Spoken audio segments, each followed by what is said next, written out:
你以为战争离你很远吗？ Lay down your weapon or face certain death. کسی همچما با کسی مثل شما کنار نخواهد آمد. 这次的伊朗战争如何影响我们的日常生活？今天我们就来聊一聊这个话题吧。我告诉你，战争最先打到的地方不是新闻标题，而往往是你的账单。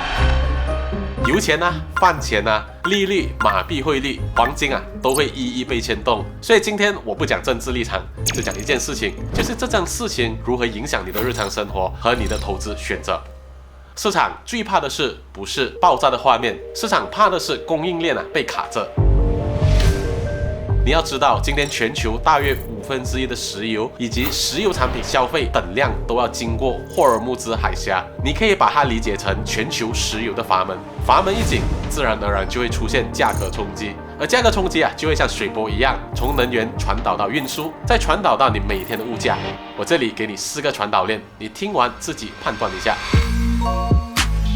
第一条，油价到运输成本，再到食品、外卖或者日常用品。油价一涨，不是只有开车贵物流、航运、配送、农业机械、发电与工业其实都在用能源所以我们就会看到，明明我们没加多少油，可是为什么连面包、咖啡都在涨呢？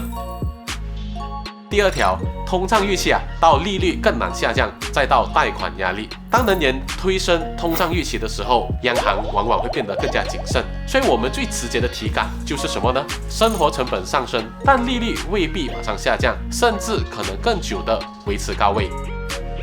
第三条，避险情绪到黄金。战争带来的不确定性往往会把资金推向于避险资产，黄金往往在这种阶段会更受到关注。但是你要记得，黄金的走势是更取决于冲突维持多久，而不是今天的新闻有多吓人。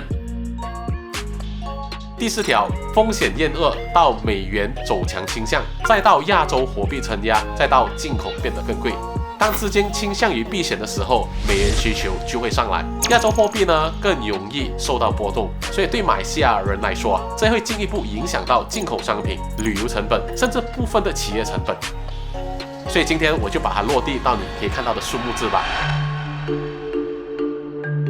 马来西亚的燃油价格是按照 APM Automatic Pricing Mechanism 来进行周度的调整。我们就看到就在2026年3月5日到3月11日的这一周非补贴的燃油 RON 95就涨到了1公升2块67马币，而 RON 97的价格就涨到了1公升马币3块25。半岛的柴油价格呢就涨到了1公升马币3块12。如果你是马来西亚公民，目标补贴机制目的95的政策方向是让合格者继续以1公升1块99的补贴价格来使用燃油95的。重点来了，这就说明了全球油价冲击不一定会立刻传导到你每一次的加油，但是它会通过财政补贴的压力、非补贴价格以及后续政策调整的空间慢慢进入到你的经济体系当中。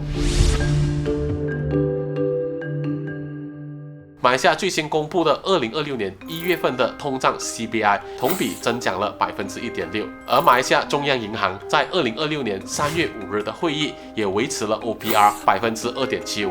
当外部冲击让能源价格更波动的时候，央行通常都会看重稳定预期，所以普通人真实的感受可能就是生活成本因为运输和部分的进口变贵而上升，但借贷成本不会马上变低。这就是战争对于日常生活真实的伤害，不是一夜之间爆炸，而是慢慢挤压着你的现金流。所以我就不建议你靠猜战争结局来进行投资，我们能做的是压力的测试。给你2套动作，一是针对生活层面的，把油和食品当做你的可变税，做一个简单的家庭压力测试。如果油相关的成本整体涨了20%，你每个月的现金流还剩多少呢？二是投资层面，少做高杠杆，少追情绪。如果你本来就承受不了波动，那你就先提高你的现金流来缓冲吧。把黄金当成风险对冲工具的思路，而不是看成涨就追的赌博。战争真正改变的不是你的朋友圈的立场，而是你每个月的预算结构如果你喜欢这种硬核的财经科技分析，请务必点赞、订阅，并且打开小铃铛。